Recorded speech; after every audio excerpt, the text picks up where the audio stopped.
Hello everyone, welcome to the Java Basic Session 2.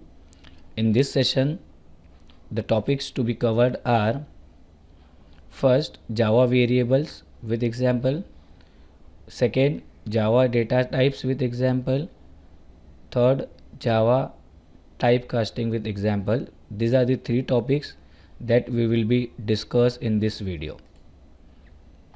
First, Java variables. In every programming language, we have a concept of variables. Variables are very important in programming. Variables are also called as identifier in Java. Variables basically use to store the data. They provide a container. Variables provide a container for storing the data values. Every variable is assigned a data type. Without the data type, it is not possible to define the variable. Every variable has its own data type that designates the type and the quantity of the value it can hold. The variable type defines the type of the data that can be stored in the variable. Variable is a memory location name of the data.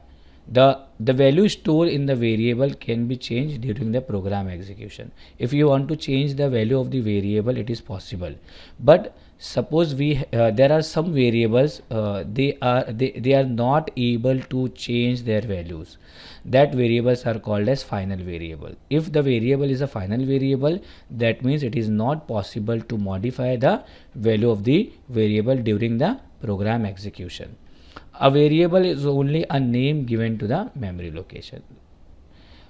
In simple term, variables are nothing but a memory location where we can store the values.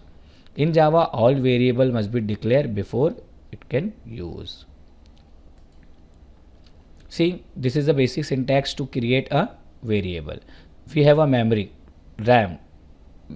On RAM, we are declaring a variable. So the syntax to create a variable is, we have to first define the data type and the variable name. This is the syntax to create a variable.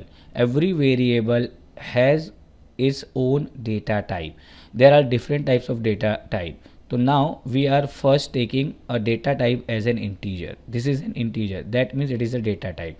Then age. What is age? It is a variable name. Variable name is any user defined name. You can give any name, but it has some rules. We will see later on what are the rules for creating or for defining the variable. Int is a data type. Age is the variable name. Equals to is an operator, and 20 is the value. That means we are assigning the value 20 to the variable age. In the same way, we have another example. Here we have a data type, again integer. Integer is a data type. A is the variable name, and we are assigning the value 10 to the variable A. That means in memory, value 10 is referred as the variable A. Rules for variable declaration. There are some rules. Variable name is any user defined name, but it has to follow some rules. First, variable name only start with the letter. That means it does not start with the digits. An underscore or a dollar sign, but it can be start with the any letter A, B, C, D. You can start with any letter, or you can start with the variable name with the underscore, or third is your dollar. Variable name cannot start with the number. That means we can give the variable name as num1, but it is not possible to give the variable name as one num. Why? Because variable name cannot be start with the number. Java language is case sensitive. That means suppose we have a two variable, num in capital letter and num in small letter. Both are pointing to the two different variable, because Java is your case sensitive language. That means both the variables are different. In Java, variable name cannot start with the digit or a hyphen. Then variable name cannot contain any white spaces. Blank spaces are not allowed in variable. Num1 is allowed, but num space 1 is not allowed. These are the some rules that are used for defining the variables in Java. Okay, now we will have a types of variables. In Java there are different types of variables. First, string.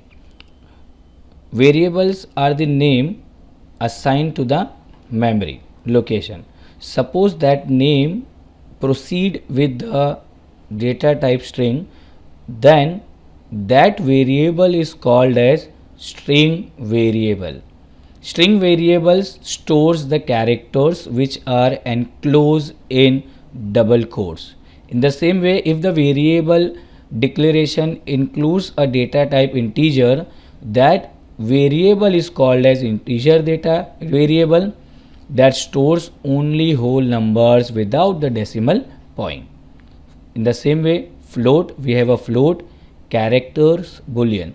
Float with decimal point, characters, single characters enclosed in single quotes. Boolean are the variables which stores the two values either true or false. These are the sum of the types of the variables. Next we have an example. In this we have an example. Here we declare a class variable demo, var demo. Within this we have an entry point of our program execution, public static void main string args. In main method we are declaring a variable string name.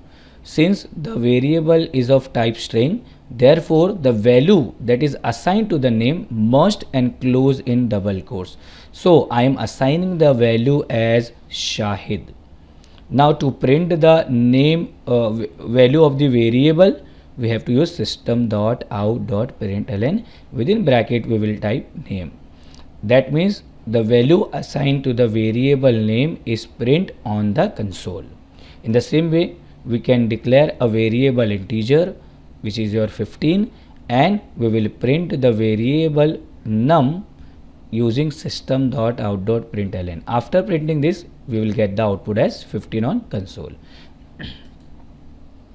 Now final variable. We have another category of variable called as final variable.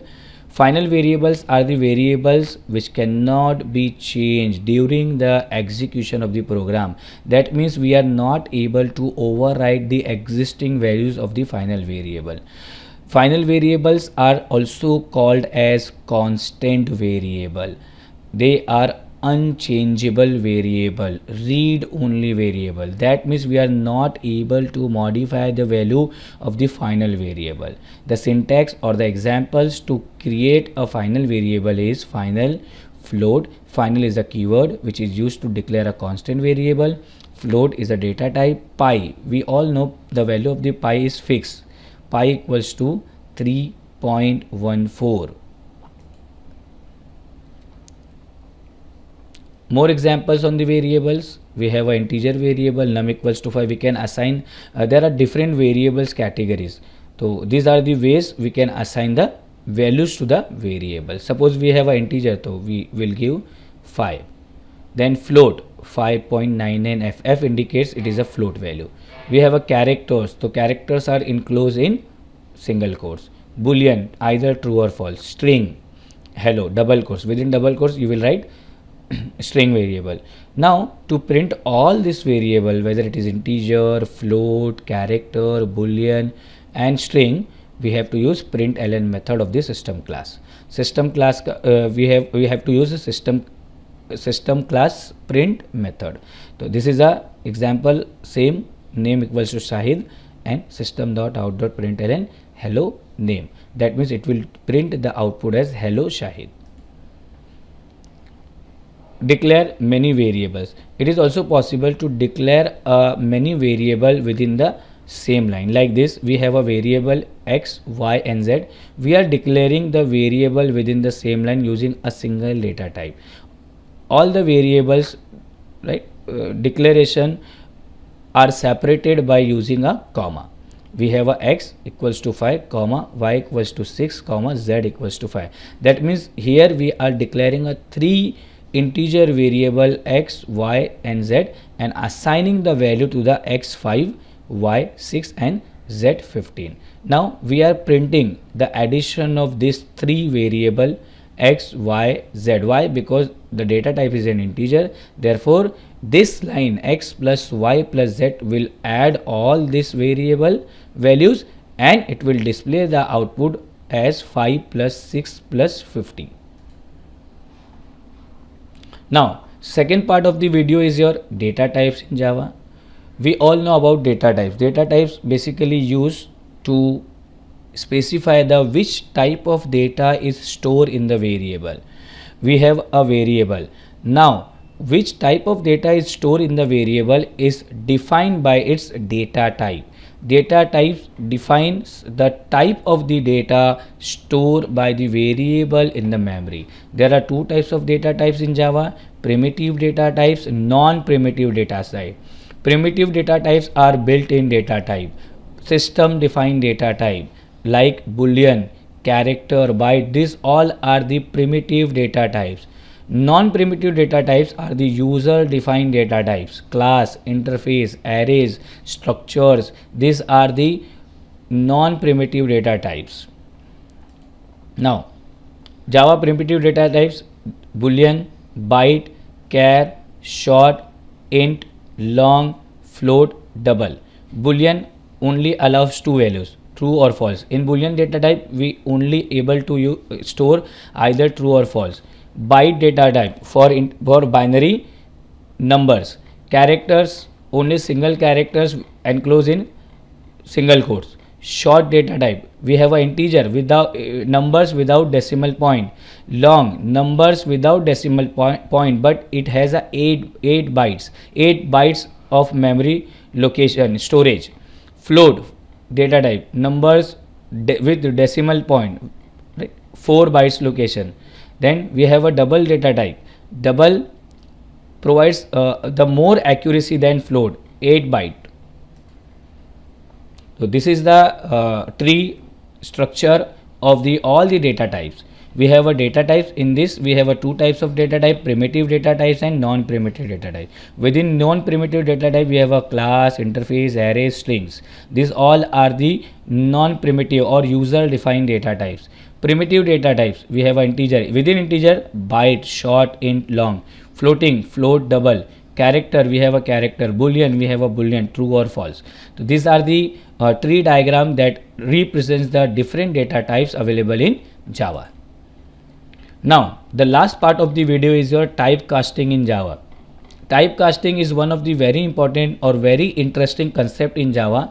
Typecasting is basically used to convert one data type into another data type. Converting one base data type into another data type is called as typecasting.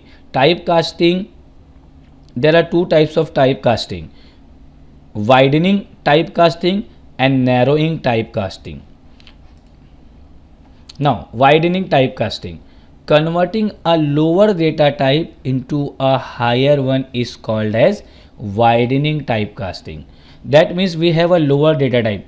Suppose we have an integer. Suppose we have an integer data type and I am storing that integer data type into double data type.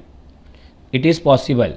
We can store the integer data type into double data type. In this case, what happened? The size of the integer we have a 4 bytes, but size of the double we have a 8 bytes.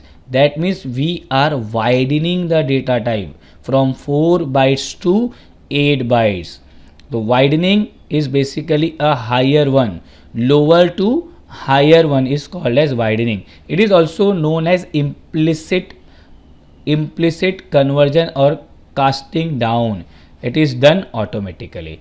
For this we are not writing any code. We just transfer the value of integer into double. It is automatically converted into the double. It is safe. Why? Because there is no chance of loss of data. Because we have a small amount of data and we are storing into the large amount, we are converting it into the large amount of data. There is no chance of loss of data in widening type.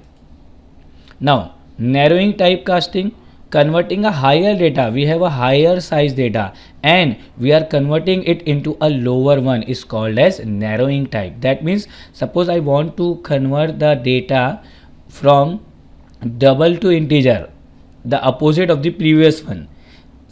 It is also possible to store the double data into the integer data, but we have to use narrowing typecasting. In this case, the size of the double we have a 8 bytes and size of the integer we have a 4 bytes. That means we are narrowing the size of the data from 8 bytes to 4 byte. It is also known as explicit conversion or casting up. In this we have to use a code, we have to type some extra code, we have to done it manually. Programmer is responsible for doing the narrowing typecasting. Thank you so much. I hope you understood this session. Thank you.